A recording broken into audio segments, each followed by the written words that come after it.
Hello, good morning, सुप्रभात मेरे प्यारे बच्चों। जीएस सक्सेस पॉइंट में आपका स्वागत है। आज का हमारा टॉपिक है वाच्य। वाच्य यानी वॉइस।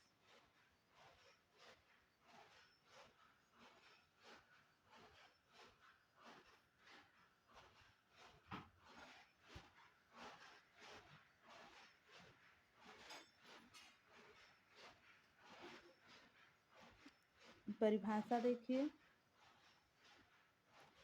जिस क्रिया से यह पता चले कि किसी वाक्य में कर्ता, कर्म या भाव में किसी एक की प्रधानता हो तो उसे वाच्य कहते हैं। परिभाषा क्या है, फिर से रिपीट कीजिए। जिस क्रिया से यह पता चले कि किसी वाक्य में कर्ता, कर्म या भाव में किसी एक की प्रधानता हो उसे वाच्य कहते हैं। क्या कहते हैं? वाच्य कहते हैं। वाच्य 3 प्रकार के होते हैं। कितने प्रकार के? 3 प्रकार के होते हैं। कर्तृवाच्य, एक्टिव वॉइस, कर्मवाच्य, पैसिव वॉइस और भाववाच्य, इम्प्रेसिव वॉइस। अंग्रेजी में यह 2 होते हैं। हिंदी में 3 होते हैं। कर्तृवाच्य, कर्मवाच्य और भाववाच्य। आइए विस्तार से पढ़ते हैं। कर्तृवाच्य क्या है?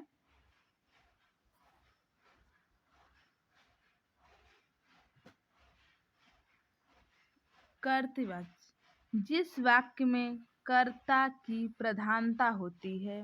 किसकी प्रधानता? कर्ता की प्रधानता। कर्ता यानी जो वाक्य में कार्य को करता है और क्रिया का सीधा संबंध कर्ता से होता है उसे कर्तृवाच्य कहते हैं। उदाहरण देखिए। राम पत्र लिखता है। अगर हम यहाँ पर प्रश्नवाचक शब्दों का प्रयोग करके क्वेश्चन करें कि कौन पत्र लिखता है, तो राम। लिखने का काम कौन कर रहा है? राम। तो यहाँ पर ऊपर आप परिभाषा देखिए। जिस वाक्य में कर्ता की प्रधानता होती है, यहाँ पर कौन प्रधान है? लिखने के लिए राम प्रधान है। और क्रिया का सीधा संबंध कर्ता से होता है। लिखने का सीधा संबंध किससे है? राम से। आप समझ गए होंगे। कर्तृवाच्य किसे कहते हैं? जिस वाक्य में कर्ता की प्रधानता होती है और क्रिया का सीधा संबंध कर्ता से होता है। जैसे राम पत्र लिखता है, लिखने का काम राम करता है और लिखने का सीधा संबंध राम से है। नेक्स्ट उदाहरण देखिए। मोहन गाना गाता है। कौन गाना गाता है? मोहन। मोहन क्या करता है? गाना गाता है। गाने का सीधा संबंध किससे है? मोहन से। नेक्स्ट देखिए। रीना स्कूल जाती है। कौन स्कूल जाती है? रीना। जाने का सीधा संबंध किससे है? रीना से। तो आप यहाँ पर देख सकते हैं कि इन सभी वाक्य में कर्ता की प्रधानता है और क्रिया का सीधा संबंध कर्ता से है, इसलिए यहाँ पर कर्तृवाच्य होगा। नोट में देखिए।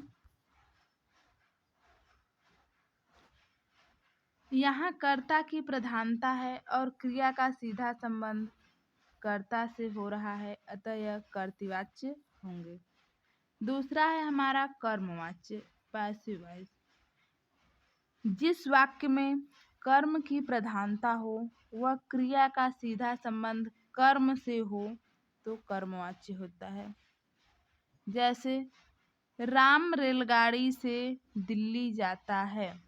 राम रेलगाड़ी से क्या है? से दिल्ली जाता है। फैक्ट्री बंद करा दी गई। पत्र लिखा गया। दूध पिया गया।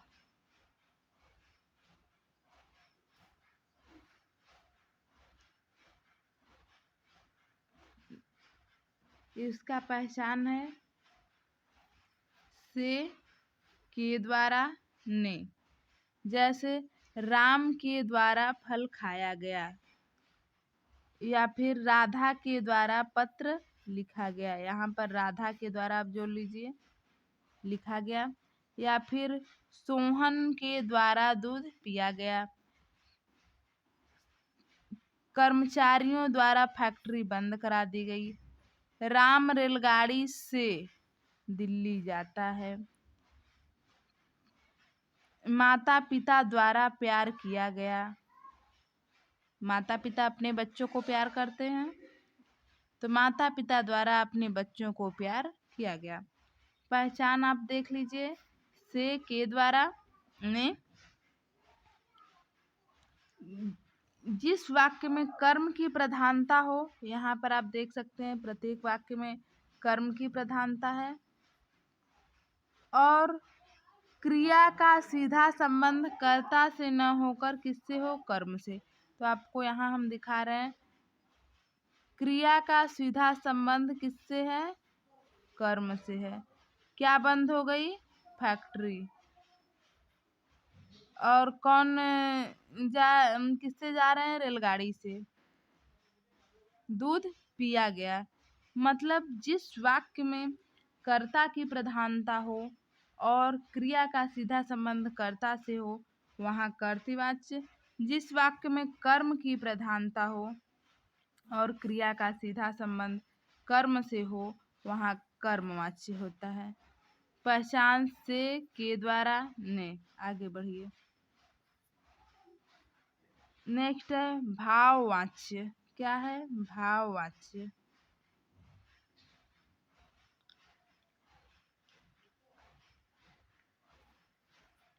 जिस वाक्य में कर्ता गौण अर्थात कर्ता व कर्म गौण होता है, कर्ता और कर्म गौण होता है, लेकिन भाव की प्रधानता होती है। भाव जैसे हंसना, बोलना, उठना, चलना, फिरना, रोना, गाना, यह सब क्या है, भाव, इमोशंस। जिस वाक्य में भाव की प्रधानता होती है तथा क्रिया का सीधा संबंध भाव से होता है। आप एक पॉइंट नोट कीजिएगा, कर्तृवाच्य में कर्ता का संबंध क्रिया से, कर्मवाच्य में कर्म का संबंध क्रिया से, और भाववाच्य में भाव का संबंध क्रिया से।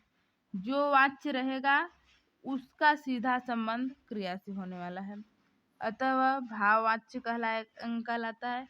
मुझसे उठा नहीं जाता। मुझसे उठा नहीं जाता, यह क्या है, भाववाच्य है। तो इसमें जो भाव का संबंध है वह सीधा सीधा किससे है, कर्ता से, सॉरी कर्म से, क्रिया से।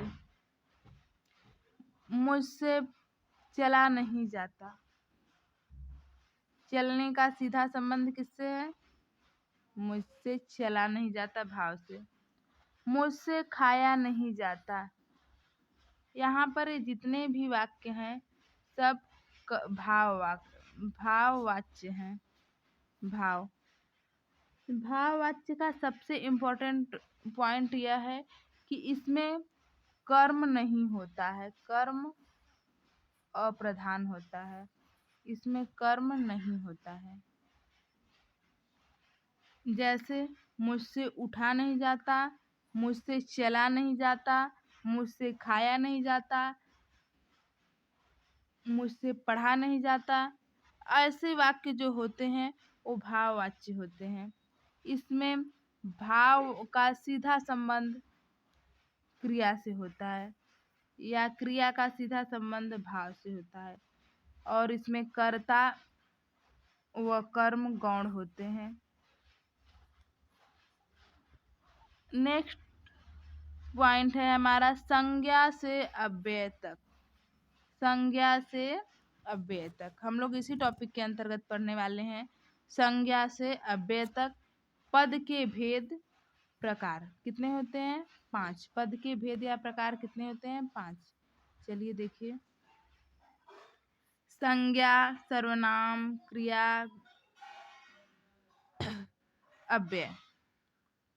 हम लोग कहाँ से कहाँ तक पढ़ेंगे, संज्ञा से अव्यय तक। इसमें 5 चीजें हैं। संज्ञा, सर्वनाम, विशेषण, क्रिया, अव्यय। पहला पॉइंट देखिए, संज्ञा। संज्ञा क्या है? आप लोग इंग्लिश में भी इसे पढ़ चुके हैं। जो चीजें इंग्लिश में है सेम वही चीजें हिंदी में भी है। परिभाषा: किसी प्राणी या व्यक्ति, वस्तु, स्थान तथा भाव के नाम को संज्ञा कहते हैं। आप सभी इंग्लिश में भी याद कर लिए होंगे, हिंदी में भी याद कर लिए होंगे और भली भांति इसको जानते होंगे। किसी व्यक्ति, वस्तु, स्थान तथा भाव के नाम को संज्ञा कहते हैं। जैसे राम, मोहन, सोहन, गंगा, वाराणसी इत्यादि। व्युत्पत्ति के आधार पर संज्ञा 3 प्रकार की होती है। किसके आधार पर? व्युत्पत्ति के आधार पर। और वैसे तो संज्ञा 5 प्रकार की होती है, लेकिन व्युत्पत्ति के आधार पर संज्ञा 3 प्रकार की होती है। अर्थ के आधार पर संज्ञा 5 प्रकार की होती है। देखिए 2 प्रकार से लिखा गया है। व्युत्पत्ति के आधार पर 3 प्रकार की, अर्थ के आधार पर 5 प्रकार की। तो व्युत्पत्ति में देखिए, व्यक्तिवाचक संज्ञा, जातिवाचक संज्ञा और भाववाचक संज्ञा। व्युत्पत्ति के आधार पर व्यक्तिवाचक संज्ञा, जातिवाचक संज्ञा और भाववाचक संज्ञा। अर्थ के आधार पर 5 प्रकार की होती है। व्यक्तिवाचक संज्ञा, जातिवाचक संज्ञा, समूहवाचक संज्ञा, द्रव्यवाचक संज्ञा और भाववाचक संज्ञा। यही 5 संज्ञाएं इंग्लिश में भी हैं।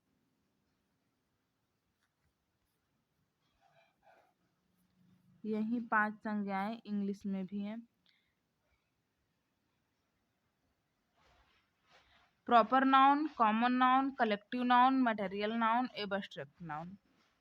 व्यक्तिवाचक संज्ञा, जातिवाचक संज्ञा, समूहवाचक संज्ञा, द्रव्यवाचक संज्ञा और एब्स्ट्रैक्ट नाउन यानी भाववाचक संज्ञा। चलिए इनको थोड़ा सा विस्तार में पढ़ते हैं। पहला है व्यक्तिवाचक संज्ञा। प्रॉपर नाउन वह संज्ञा जो एक व्यक्ति और एक वस्तु और एक स्थान के बारे में बोध कराती है, व्यक्तिवाचक संज्ञा कहलाती है। वह संज्ञा जो सिर्फ एक ही व्यक्ति, एक वस्तु या एक ही स्थान हो, ऐसे ही कोई एक ही वस्तु हो तो किसी विशेष वस्तु विशेष की जो बोध कराती है उसे क्या कहते हैं? व्यक्तिवाचक संज्ञा कहते हैं। जो एक से अधिक के बारे में बोध कराती है वह जातिवाचक संज्ञा कहलाती है। ध्यान रखिएगा।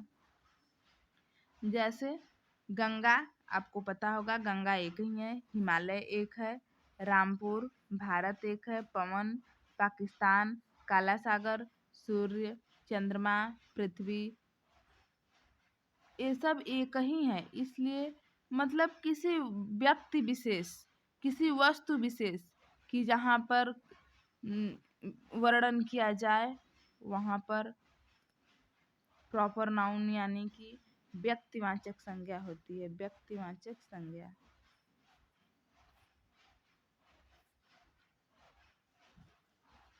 दूसरा देखिए, जातिवाचक संज्ञा। वह संज्ञा जो एक जाति वर्ग के बारे में बोध कराती है वह जातिवाचक संज्ञा कहलाती है। अभी तक आपने पढ़ा जो एक व्यक्ति विशेष के बारे में बोध कराती है वह व्यक्तिवाचक संज्ञा। लेकिन जो पूरे जाति का ही बोध कराए, जैसे मानव जाति, पशु जाति, ऐसे जो बोध कराए उसे जातिवाचक संज्ञा कहते हैं। उदाहरण देखिए, पदों के नाम। पद क्या है? एसडीएम, डीएम, उपसभापति, सभापति, बीडीओ, यह सब जातिवाचक संज्ञा है। दूसरा है व्यवसाय। डॉक्टर, वकील, शिक्षक, मोची, ठेकेदार इत्यादि। क्योंकि ये कोई एक पर्सन नहीं होता है, अनेकों व्यक्ति हो सकते हैं। बहुत सारे एसडीएम है, बहुत सारे डीएम है, बहुत सारे उपसभापति हैं, बहुत सारे वकील हैं, बहुत सारे शिक्षक हैं। मतलब यह एक प्रकार की कास्ट है, जाति है।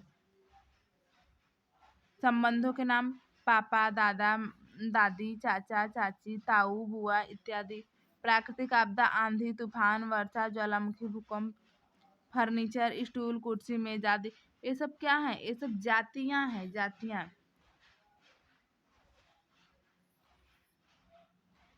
नेक्स्ट है समूहवाचक संज्ञा। वह संज्ञा जो एक समूह वर्ग के बारे में बोध कराती है वह समूहवाचक संज्ञा कहलाती है।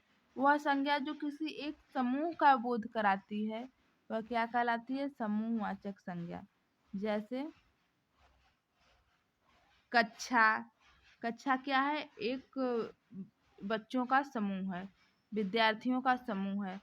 सेना, संगठन, अधिकारी, पुलिस, बारात, मंच, पुस्तकालय, परिवार, आयोग, मोर्चा, परिषद, समिति, दल, सभा, चुनाव, पार्टी, मेला, झुंड, गिरोह, संसद, गुच्छा, कर्मचारी। ये सब क्या है? ये सब एक प्रकार से समूह है। यह सब क्या है? समूह है। इसमें एक व्यक्ति नहीं होते बल्कि दो या दो से अधिक व्यक्ति होते हैं। दो या दो से अधिक व्यक्तियों के ग्रुप को क्या कहते हैं? समूह कहते हैं। तो जहाँ पर आपको समूह की बात किया जाए वहाँ पर समूहवाचक संज्ञा होती है।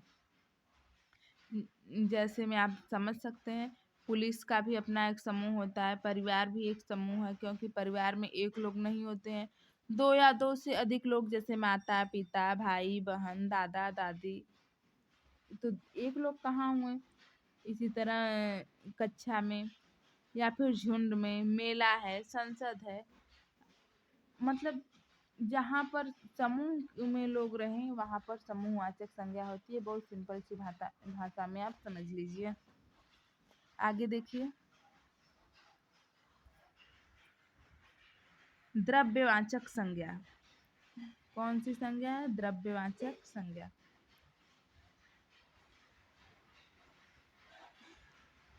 वह संज्ञा जिसे मापा व तोला जा सके लेकिन गिना न जा सके। जैसे पानी आप गिन सकते हैं? नहीं गिन सकते, लेकिन पानी को माप तोल सकते हैं। 1 लीटर, 2 लीटर, 4 लीटर, 10 लीटर। उसे द्रव्यवाचक संज्ञा कहते हैं। जिसको गिना न जा सके। क्या गेहूं चावल गिन सकते हैं? कोई भी अनाज है आप गिन सकते हैं? नहीं गिन सकते, लेकिन उसको माप तोल जरूर सकते हैं। यहाँ पर द्रव्यवाचक संज्ञा कहने का तात्पर्य यह है वह संज्ञा जिसे मापा या तोला तो जा सके लेकिन उसे गिना न जा सके। जैसे कोई भी अनाज आप ले लीजिए, नहीं गिन सकते।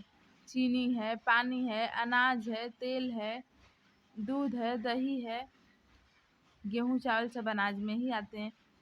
सोना है, चांदी है, आप नहीं गिन सकते लेकिन माप और तौल जरूर सकते हैं।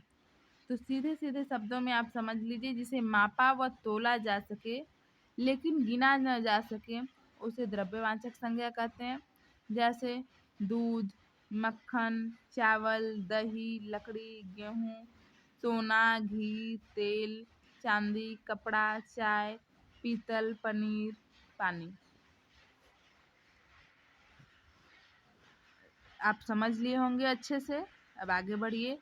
लास्ट है संज्ञा के प्रकार में भाववाचक संज्ञा। 5वां प्रकार है भाववाचक संज्ञा।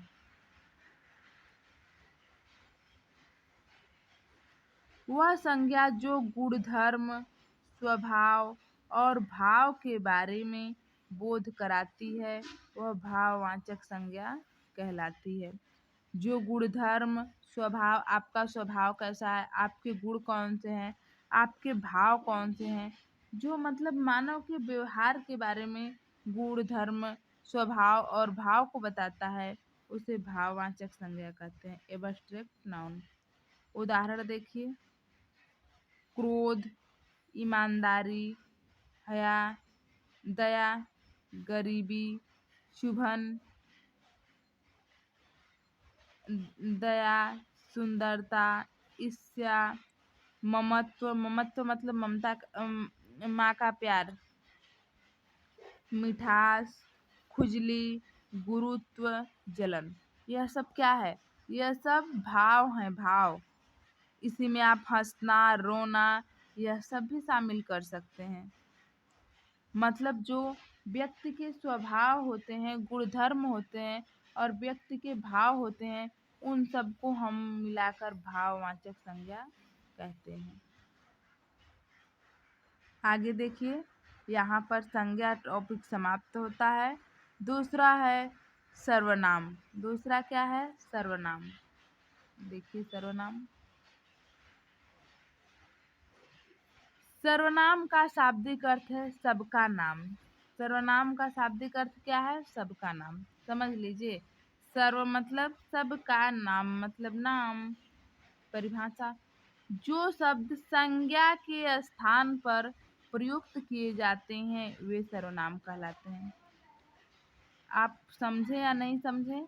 एक पंक्ति में आप जिस लाइन पर खड़े हैं, अगर आप वहीं पर आपको हटा करके आपकी जगह दूसरा व्यक्ति बैठा दिया जाए तो वो सर्वनाम कहलाएगा। यानी कि संज्ञा को रिप्लेस करना ही सर्वनाम है। संज्ञा के स्थान पर प्रयुक्त किए जाने वाले शब्दों को क्या कहते हैं? सर्वनाम। पहले सर्वनाम को समझ लीजिए, इसके बाद सर्वनाम क्या है हम उसको समझा देंगे। हिंदी में सर्वनाम की संख्या कितनी है? 11। संज्ञा की संख्या 5। अर्थ के आधार पर, व्युत्पत्ति के आधार पर 3।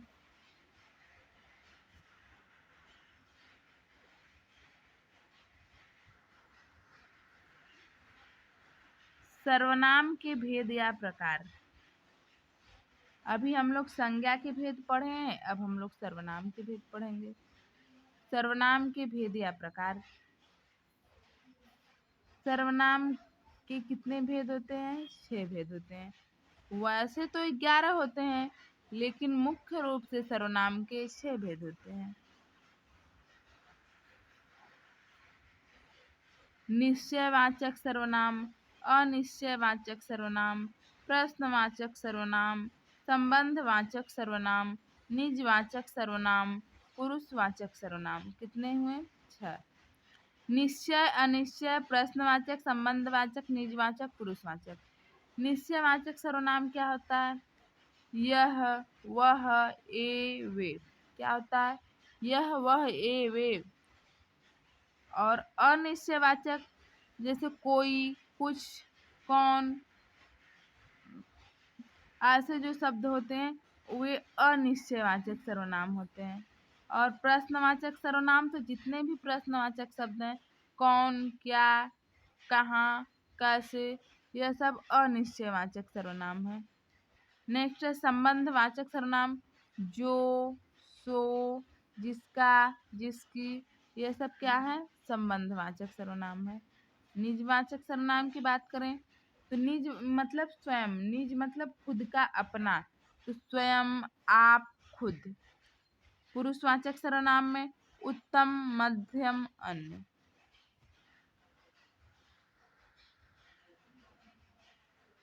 तो यह है सर्वनाम के भेद या प्रकार। आगे बढ़िए।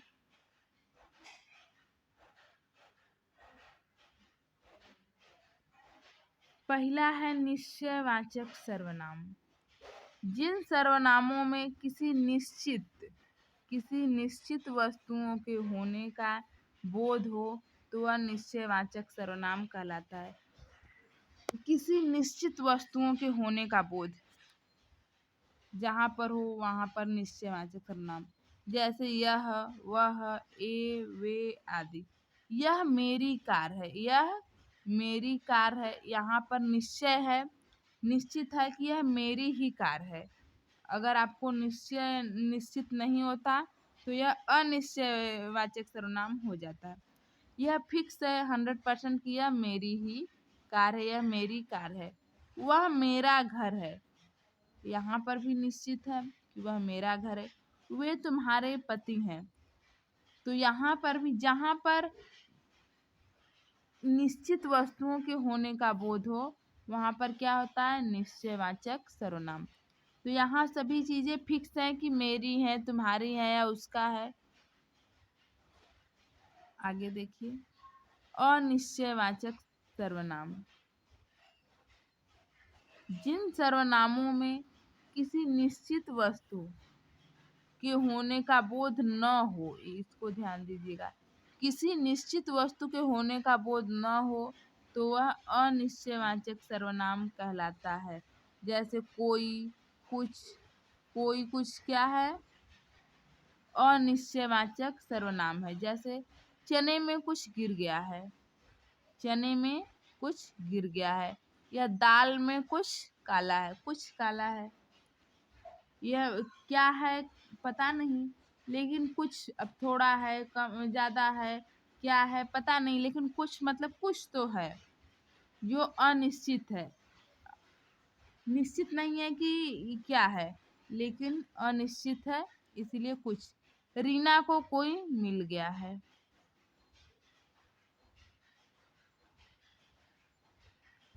अगला देखिए, प्रश्नवाचक सर्वनाम।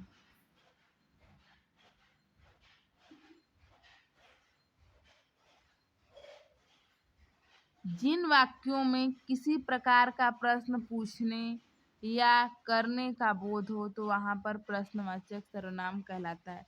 जहां पर प्रश्न पूछने जैसा कोई भाव हो वहां पर प्रश्नवाचक सर्वनाम कहलाता है। जैसे क्या, क्यों, कब, कहाँ, कैसे, कौन, यह सब क्या है? प्रश्नवाचक सर्वनाम। उदाहरण देखिए, क्या खा रहे हो? यहाँ पर अगर पूछा जाए सर्वनाम क्या है तो क्या, क्या शब्द क्या है? सर्वनाम। कहाँ जा रहे हो? तो कहाँ शब्द क्या है? यह सर्वनाम है। कौन सा सर्वनाम है? प्रश्नवाचक। क्योंकि प्रश्न किया जा रहा है इसलिए प्रश्नवाचक सर्वनाम है।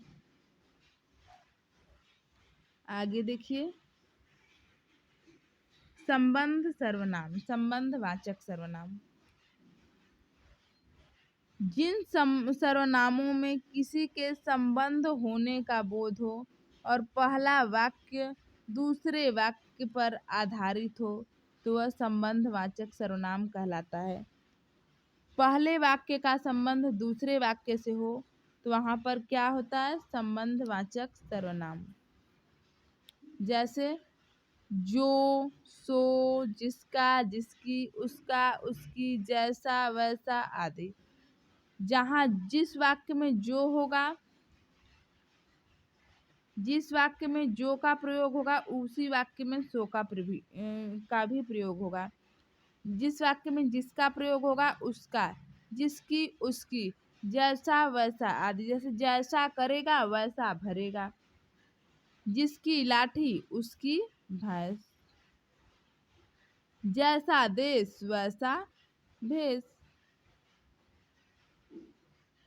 ज्यों त्यों, यह सब जो शब्द हैं वह संबंधवाचक सर्वनाम के भेद हैं।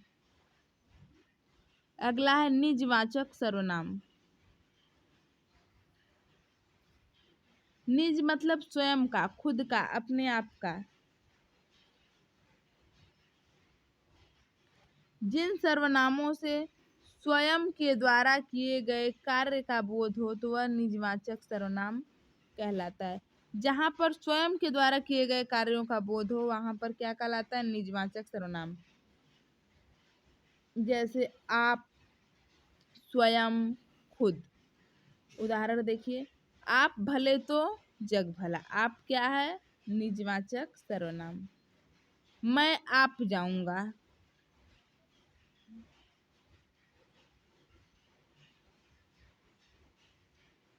मैं स्वयं अपना कार्य करता हूँ। तो यह सब क्या है? निजवाचक सर्वनाम। नेक्स्ट है पुरुषवाचक सर्वनाम। कौन सा सर्वनाम है? पुरुषवाचक सर्वनाम। यह 3 प्रकार का होता है: उत्तम पुरुष, मध्यम पुरुष और अन्य पुरुष। यह सबसे ज्यादा इम्पोर्टेंट है, इसको याद कर लीजिएगा।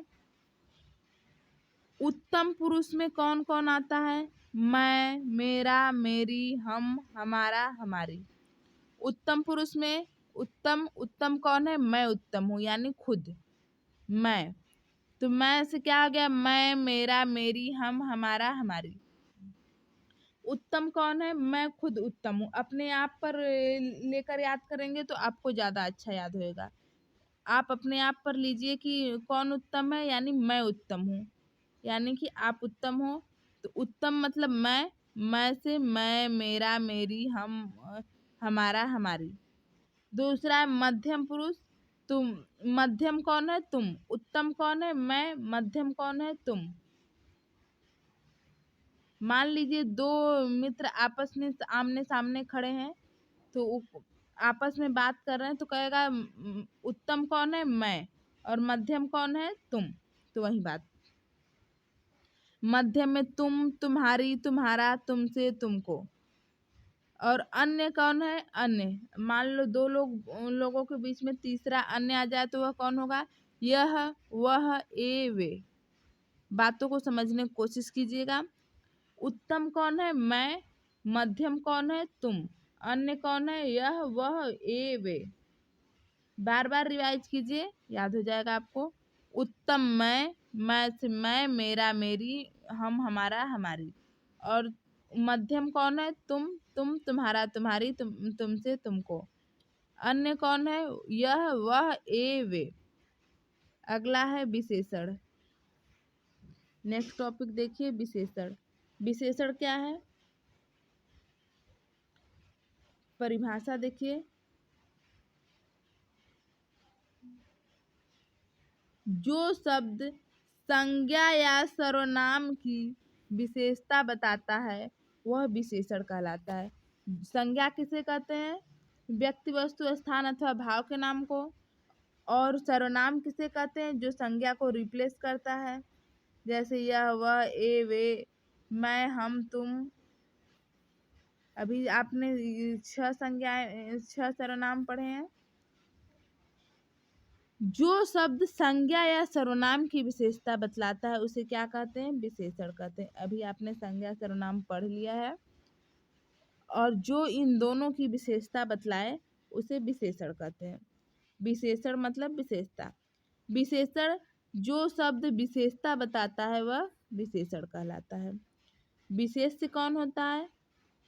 जिसकी विशेषता बताई जाती है वह विशेष्य होता है। जो विशेषता बताता है वह विशेषण होता है। जिसकी विशेषता बताई जा रही है वह विशेष्य होता है। और प्रविशेषण क्या है? जो शब्द विशेषणों की विशेषता बताए वह प्रविशेषण कहलाता है। और क्रिया विशेषण क्या है? जो शब्द क्रिया की विशेषता बताए वह क्रिया विशेषण होता है। एक बार फिर से समझिए, क्या है विशेषण, विशेष्य, प्रविशेषण और क्रिया विशेषण। विशेषण, जो शब्द विशेषता बताए। विशेष्य, जिसकी विशेषता बताई जाए। प्रविशेषण, जो विशेषणों की विशेषता बताए। और क्रिया विशेषण, नाम से ही स्पष्ट है, क्रिया, जो क्रिया की विशेषता बतलाए। तो विशेषण किसकी विशेषता बतलाता है?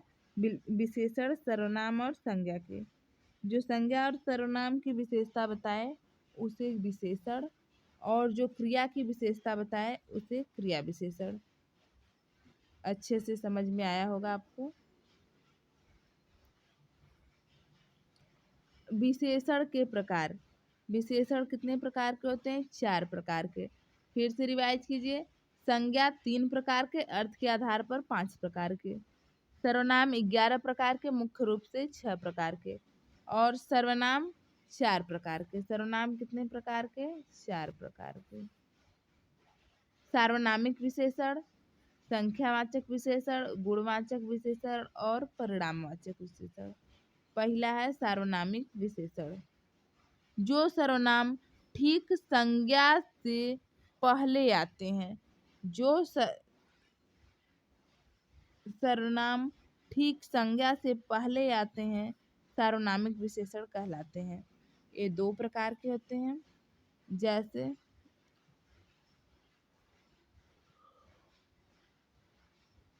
यह 2 प्रकार के होते हैं, मौलिक सार्वनामिक विशेषण और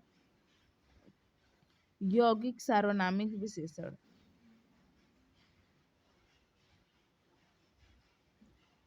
मौलिक सार्वनामिक विशेषण और यौगिक सार्वनामिक विशेषण। दूसरा है संख्यावाचक विशेषण। वे शब्द जो संज्ञा अथवा सर्वनाम की संख्या का बोध कराते हैं। वे शब्द जो संज्ञा अथवा सर्वनाम की संख्या, नाम से ही स्पष्ट है संख्या, और यहाँ पर भी संख्या, जो संज्ञा और सर्वनाम की संख्या का बोध कराते हैं संख्यावाचक विशेषण कहलाते हैं। यह भी दो प्रकार के होते हैं, निश्चित संख्यावाचक, अनिश्चित संख्यावाचक। उदाहरण देखिए, उदाहरण से समझिए निश्चित क्या है, संख्यावाचक, अनिश्चित क्या है। कक्षा में 50 विद्यार्थी हैं। यह क्या है, 50 विद्यार्थी फिक्स है यानी निश्चित है, तो यह निश्चित संख्यावाचक विशेषण हो गया। सुमन का सुपर टेट में 5वां स्थान आया है। यह कौन सा स्थान है, 5वां। जहाँ फिक्स संख्या रहे वहाँ निश्चित। बारात में कुछ, कुछ क्या है, अनिश्चित है। अभी आपको सर्वनाम में भी हमने पढ़ाया था, कुछ शब्द क्या है, कुछ, कोई, यह क्या है, अनिश्चित है। कुछ लोग आए हैं, यह क्या है, अनिश्चित संख्यावाचक है। आगे बढ़िए। गुणवाचक विशेषण। जो शब्द संज्ञा अथवा सर्वनाम के गुणधर्म और स्वभाव के बारे में बोध कराते हैं वे गुणवाचक विशेषण कहलाते हैं। ये 5 प्रकार के होते हैं गुणवाचक विशेषण, 5 प्रकार के होते हैं। काल बोधक विशेषण, रंग बोधक विशेषण, आकार बोधक विशेषण, दशा बोधक विशेषण और गुण बोधक विशेषण। काल बोधक, काल मतलब समय, काल मतलब समय, तो जो समय का बोध कराते हैं उसे काल बोधक विशेषण कहते हैं। जैसे पुराना, नया, आधुनिक, प्राचीन, ताजा, मौसमी, यह सब किसका बोध करा रहे हैं, समय का, इसलिए इसे काल बोधक विशेषण कहते हैं। दूसरा है रंग बोधक विशेषण। जो रंगों का बोध कराता है उसे रंग बोधक विशेषण कहते हैं। जैसे काला, पीला, नीला, लाल, हरा, सफेद। जो आकार को बताते हैं उसे आकार बोधक विशेषण कहते हैं। जैसे तिकोना, चौकोर, गोल, वर्गाकार, यह सब क्या बता रहे हैं, आकार बता रहे हैं। नेक्स्ट है दशा। दशा जो बताए उसे दशावाचक विशेषण कहते हैं। जैसे लंबा, मोटा, पतला, चौड़ा, यह सब क्या बताया जा रहा है, किसी वस्तु की दशा। और गुणबोधक विशेषण, गुणबोधक विशेषण में ईमानदारी, बेईमानी, ये वाला टॉपिक हमने आपको संज्ञा में पढ़ाया था। गुणबोधक विशेषण और कालबोधक विशेषण। सुंदर, अच्छी, कपटी, गद्दार, यह सब क्या है, व्यक्ति के गुण हैं। यह सब क्या है, व्यक्ति के गुण है। जो इसकी विशेषता बताए उसे गुणवाचक विशेषण कहते हैं। जो इन सब की विशेषता बताए उसे गुणवाचक विशेषण कहते हैं। काल मतलब समय, रंग मतलब सभी रंग, आकार मतलब साइज, दशा मतलब लंबा, चौड़ा, मोटा, पतला इत्यादि। आगे देखिए। नेक्स्ट है परिमाणवाचक विशेषण।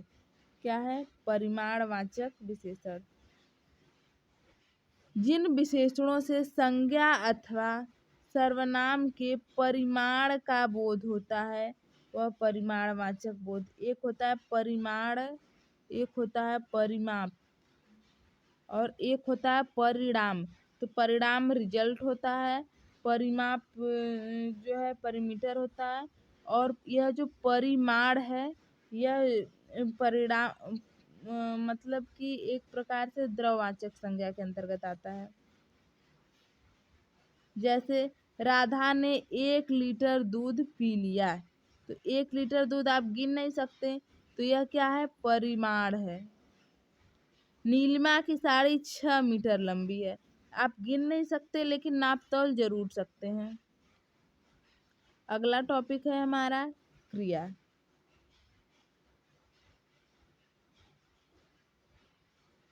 जिस शब्द से किसी कार्य का होना, करना या पाया जाए वह क्रिया कहलाती है। जिस शब्द से किसी कार्य का होना, जैसे कि पढ़ना, लिखना, दौड़ना, खेलना, कूदना, खाना बनाना, हंसना, गाना, यह सब क्या है? यह सब क्रिया है।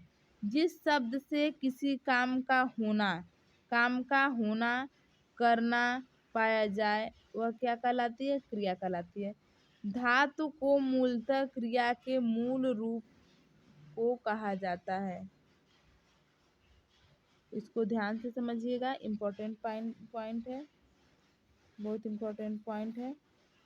एक बार एग्जाम में पूछा गया था कि धातु के मूल रूप को क्या कहते हैं, क्रिया के मूल रूप को क्या कहते हैं? तो क्रिया के मूल रूप को क्या कहते हैं? धातु कहते हैं। याद रखिएगा, क्रिया के मूल रूप को क्या कहते हैं? धातु कहते हैं। अर्थात क्रिया के मूल रूप को धातु कहते हैं। यह लाइन देख लीजिए। क्रिया का निर्माण कैसे होता है? धातु में ना लगाने से, ना प्रत्यय जोड़ने से क्रिया का निर्माण होता है। जैसे पढ़ में ना शब्द जोड़ देंगे तो वह क्रिया बन जाएगी, पढ़ना। सो में ना शब्द जोड़ देंगे, सोना। हंस में ना शब्द जोड़ देंगे, हंसना। ये सब क्या है? क्रियाएं हैं।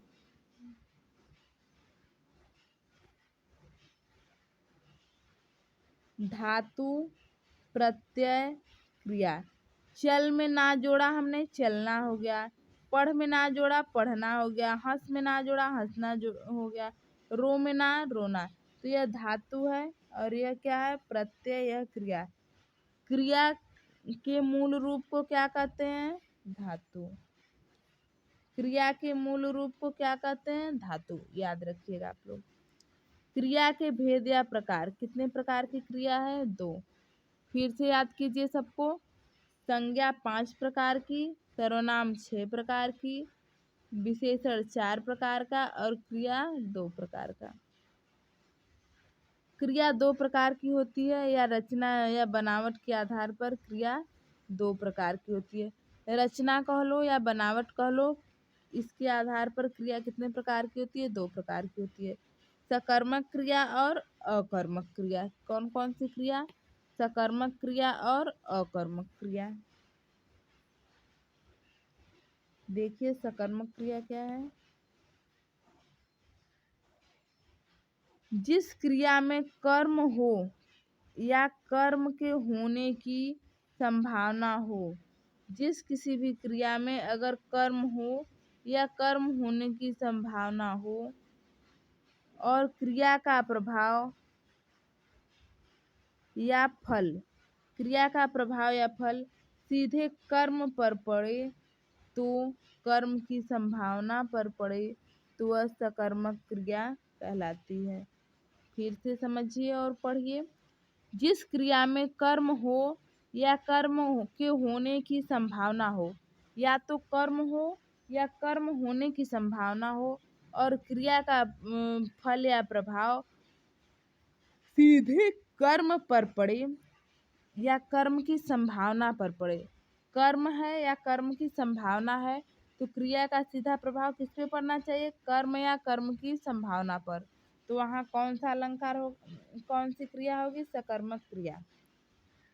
आप सीधे सीधे भाषा में कह सकते हैं कि जिस वाक्य में कर्म की प्रधानता है वहाँ पर सकर्मक क्रिया होती है।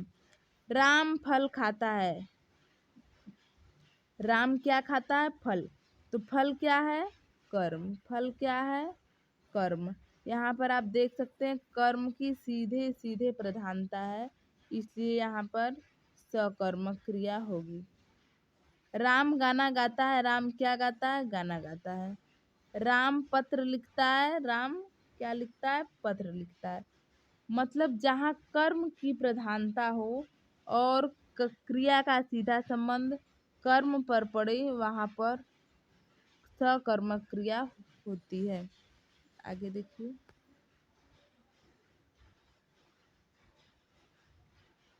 अकर्मक क्रिया। सकर्मक जैसा कि नाम से ही स्पष्ट है। देखिए सकर्मक, इसको आप एक बार समझने की कोशिश कीजिए। स मतलब साथ, कर्म मतलब कर्मक मतलब कर्म के। जो कर्म के साथ वाली क्रिया हो उसे सकर्मक क्रिया कहते हैं, और अकर्मक मतलब जिसमें कर्म न हो उसे अकर्मक क्रिया कहते हैं। यहाँ पर आप दूसरा हेडिंग देख सकते हैं, जिसमें कर्म न हो या कर्म का अभाव हो उसे अकर्मक क्रिया कहते हैं। जिस क्रिया में कर्म न हो या क्रिया का फल या प्रभाव सीधे कर्ता पर पड़े तो उसे अकर्मक क्रिया कहते हैं। अगर काम खुद पर हो तो अकर्मक होगी, अगर काम खुद पर हो तो अकर्मक होगी। जैसे हंसना, जागना, रोना, सोना, नाचना, उड़ना, पीसना आदि। अगर काम खुद पर कर रहे हैं तो वह अकर्मक क्रिया होगी। जैसे वह हंसता है, क्या हंसता है? हंसता है। राम दौड़ता है, क्या दौड़ता है? दौड़ता है। मतलब यहाँ कोई भी कर्म नहीं निकल रहा है। दौड़ता है मतलब दौड़ता है।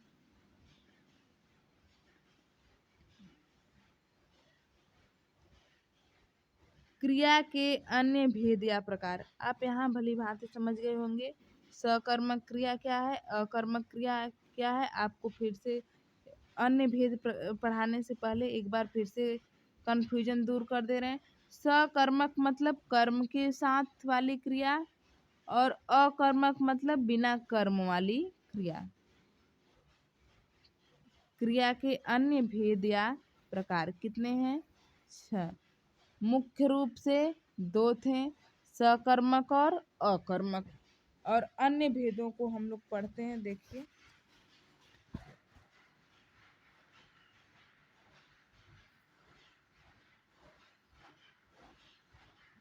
पूर्वकालिक क्रिया, द्विकर्मक क्रिया, संयुक्त क्रिया, प्रेरणार्थक क्रिया और सहायक क्रिया।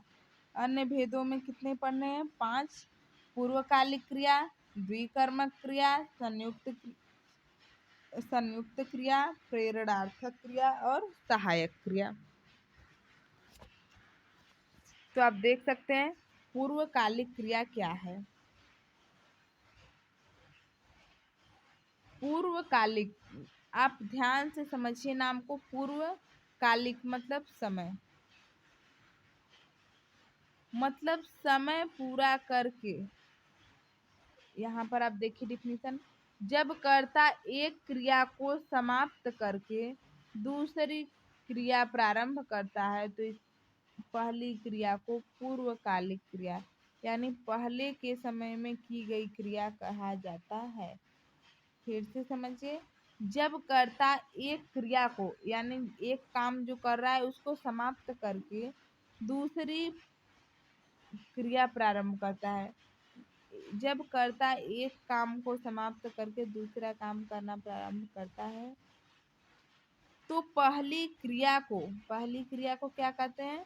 पूर्वकालिक क्रिया कहते हैं। जैसे रीना खाना खाकर सो गई। रीना ने पहले क्या किया? खाना खाया। खाना खाया फिर क्या की? सो गई। तो रीना खाना खाकर सो गई। रीना ने सर्वप्रथम खाना खाया फिर सो गई।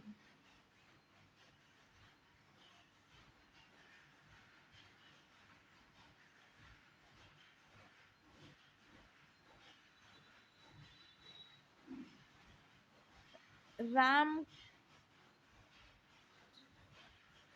राम पत्र लिखकर चला गया। राम पत्र लिखकर चला गया। इसकी पहचान क्या है? पहचान देख लीजिए एक बार। कर करके, जैसे यहाँ पर आप देख सकते हैं कर, यहाँ पर पी के यानी करके, और पत्र लिख कर। पूर्वकालिक क्रिया का उदाहरण है कर या करके।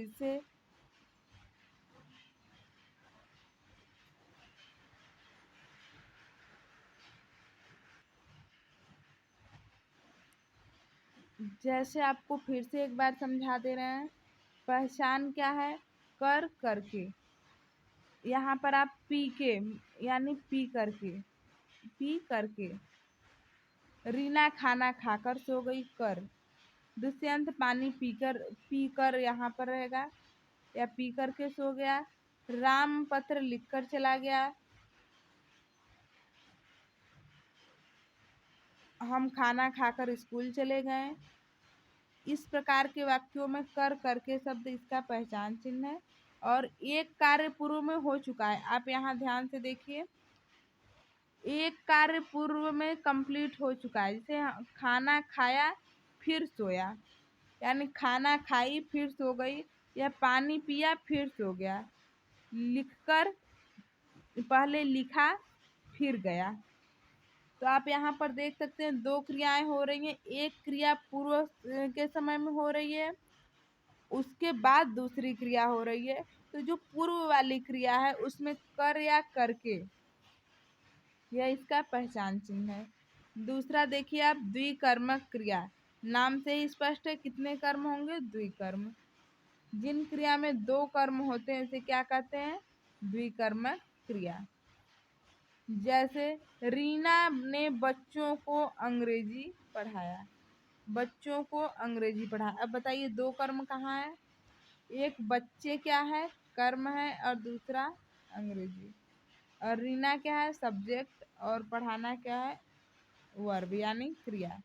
यह कर्ता है, यह क्रिया है, और कर्म कहाँ है, बच्चे कर्म है, और अंग्रेजी क्या है, कर्म। आप यहाँ पर देख सकते हैं कितने कर्म है।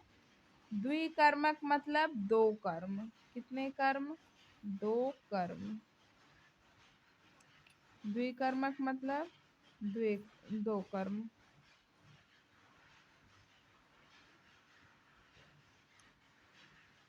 अगला देखिए उदाहरण, अध्यापक ने बच्चों को हिंदी पढ़ाई। अध्यापक ने बच्चों को हिंदी पढ़ाई। तो यह अध्यापक क्या है, कर्ता है, और पढ़ाना क्या है, वर्ब है। हिंदी और बच्चे, बच्चे क्या है, कर्म है, और हिंदी क्या है, यह भी कर्म है। नेक्स्ट है हमारा संयुक्त क्रिया। जब कोई क्रिया दो क्रियाओं के संयोग से निर्मित होती है तो वह संयुक्त क्रिया कहलाती है। जब कोई क्रिया दो क्रियाओं के संयोग से निर्मित होती है तो वह संयुक्त क्रिया कहलाती है। उदाहरण,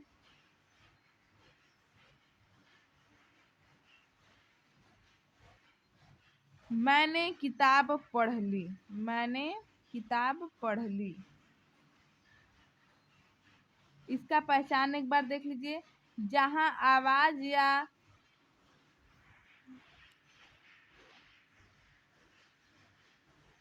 अविन में बल लगाना पड़े, जैसे जाने दो। जहां आवाज या ध्वनि में बल लगाना पड़े वहां पर संयुक्त क्रिया होती है। जैसे मैंने किताब पढ़ ली, रीना खेलती कूदती रहती है, मोहन पढ़ता लिखता रहता है, दिव्या फोन कंप्यूटर चलाती रहती है, मुझे जाने दो। यहाँ पर आप देख सकते हैं कि संयुक्त क्रियाएं हैं। खेलना कूदना, किताब पढ़ना, पढ़ लेना, खेलना कूदना, पढ़ना लिखना, कम चलाती रहना, जाने दो, पहले जाने फिर दो, छोड़ दो। यह सब क्या है, संयुक्त क्रियाएं हैं। क्या है, संयुक्त क्रियाएं। दो क्रियाओं के संयोग से निर्मित है, इसलिए यह सब क्या है, संयुक्त क्रियाएं हैं। नेक्स्ट है प्रेरणार्थक क्रिया। नेक्स्ट क्या है, प्रेरणार्थक क्रिया।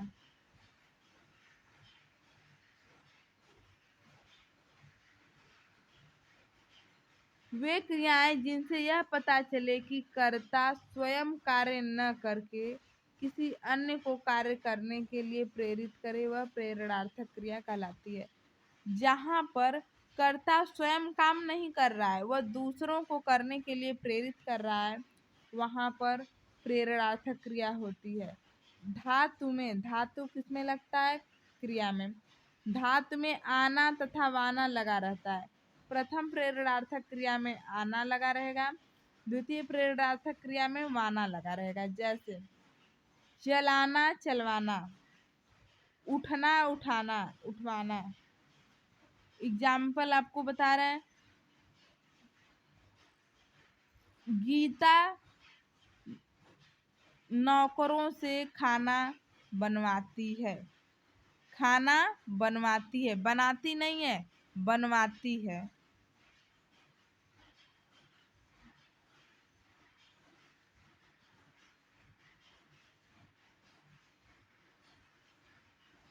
अध्यापक बच्चों से ब्लैक बोर्ड साफ करवाते हैं। अपनी नहीं कर रहे हैं, बच्चों से करवा रहे हैं। मालिक नौकर से सफाई करवाता है। मतलब करना करवाना, जहाँ पर कर्ता स्वयं काम न करके दूसरों से करवाए, वहां पर प्रेरणार्थक क्रिया होती है। इतना याद रखिए, जहाँ पर कर्ता स्वयं काम न करे बल्कि दूसरों को प्रेरणा देके करवाए, वहां पर प्रेरणार्थक क्रिया होती है। लास्ट है सहायक क्रियाएं। सहायक क्रियाएं क्या है, देखिए जरा। सहायक क्रिया मुख्य क्रिया के साथ जुड़कर उसके अर्थ को स्पष्ट एवं पूर्ण करती है। सहायक क्रिया जो होती है वह मुख्य क्रिया के साथ जुड़कर उसके अर्थ को स्पष्ट एवं पूर्ण करती है, तो वह सहायक क्रिया कहलाती है। सहायक क्रियाएं से है, हूँ, है, था, थे, थी, ता, ते, ती, गा, गे, गी। जैसे वह स्कूल जाती है क्या है, यह सहायक क्रिया है। वह खाना खाएगा, गा क्या है, सहायक क्रिया है। नेक्स्ट है हमारा नाम धातु क्रिया।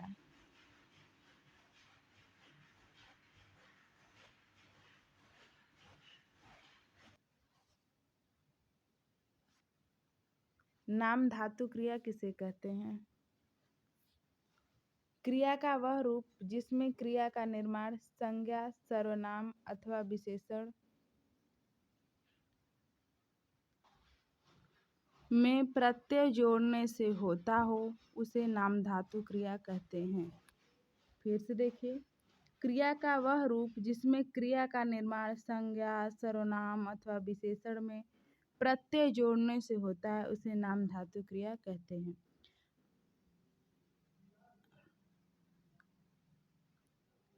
आमतौर पर क्रियाओं का निर्माण धातु से होता है। पहले ही बता चुके हैं कि क्रियाओं का निर्माण धातु से होता है, लेकिन नाम धातु क्रियाओं को संज्ञा, सर्वनाम अथवा विशेषण में ना प्रत्यय जोड़कर बनाया जाता है। संस्कृत शब्दों से नाम धातु क्रिया का निर्माण देखिए।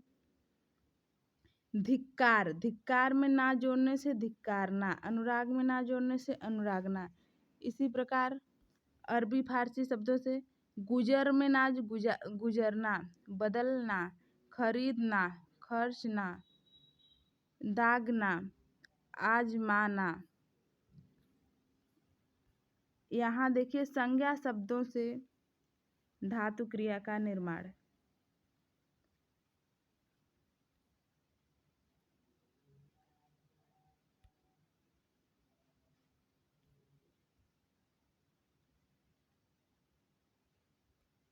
बात से बतियाना, लात से लतियाना, हाथ से हथियाना, लाज से लजाना, शर्म से शर्माना, रंग से रंगना।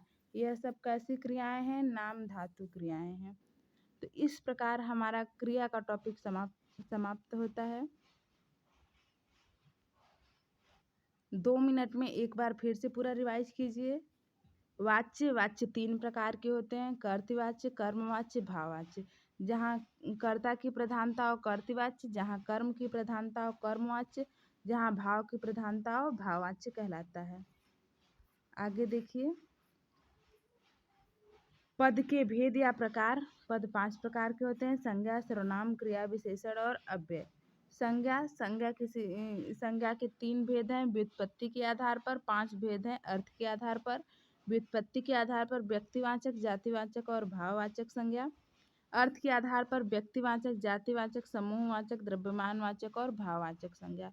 Proper noun, common noun, collective noun, material noun और एब्स्ट्रैक्ट नाउन। आगे देखिए,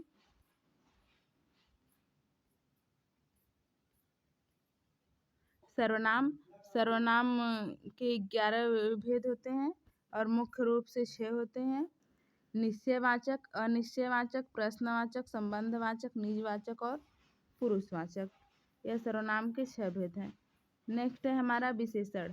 विशेषण मतलब जो संज्ञा या सर्वनाम की विशेषता बतलाता है उसे विशेषण कहते हैं।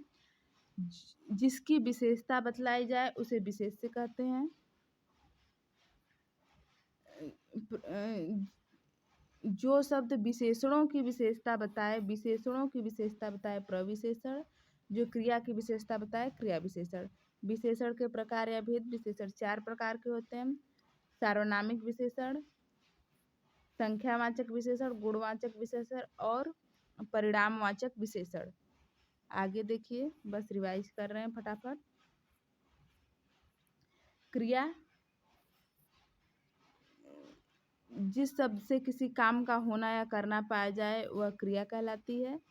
क्रिया मुख्य रूप से 2 प्रकार की होती है, सकर्मक क्रिया और अकर्मक क्रिया। क्रिया के मूल रूप का निर्माण धातु से होता है। जैसे चल, चल में ना प्रत्यय जोड़ने पर चलना। पढ़ना, हंसना, रोना। क्रिया 2 प्रकार की होती है, सकर्मक कर्म के साथ, अकर्मक बिना कर्म की क्रिया। आगे देखिए, क्रिया के अन्य भेद में 6 प्रकार की है। पूर्वकालिक क्रिया जो कार्य को पहले वाले कार्य को दर्शाती है। पूर्वकालिक क्रिया। द्विकर्मक क्रिया में 2 कर्म होते हैं। संयुक्त क्रिया जो 2 क्रियाओं से मिलकर बनती है। प्रेरणार्थक क्रिया जो किसी दूसरे को प्रेरणा देकर करवाया जाता है। जैसे राम श्याम से पुस्तक पढ़वाता है। और सहायक क्रिया जैसे है, हूँ, है, था, थे, थी, गा, गेगी। और एक होती है नाम धातु क्रिया। कौन सी होती है? नाम धातु क्रिया, जो यहाँ नहीं लिखा गया है। नाम धातु क्रिया। नाम धातु क्रिया जो संज्ञा सर्वनाम में ना शब्द जोड़ने से बनती है। जैसे हाथ से हथियाना, लात से लतियाना, बात से बतियाना। पूर्वकालिक क्रिया देख लीजिए। इसके बाद द्विकर्मक क्रिया, संयुक्त क्रिया, प्रेरणार्थक क्रिया, सहायक क्रियाएं और नाम धातु क्रिया। जैसे अभी बताया कि संज्ञा और सर्वनाम में ना जोड़कर बनाई जाती है। ना जोड़कर उसे नाम धातु क्रिया कहते हैं। यहाँ पर आपका संज्ञा, सर्वनाम और क्रिया वाला टॉपिक समाप्त होता है। मस्त रहिए, पढ़ते रहिए, रिवाइज करते रहिए, खुश रहिए। धन्यवाद आप सभी का। वीडियो अच्छा लगे तो कमेंट बॉक्स में कमेंट करके बताइए। अपने दोस्तों को शेयर कीजिए जिससे वो सभी पढ़ सके, उनका भी भविष्य सुधर जाए।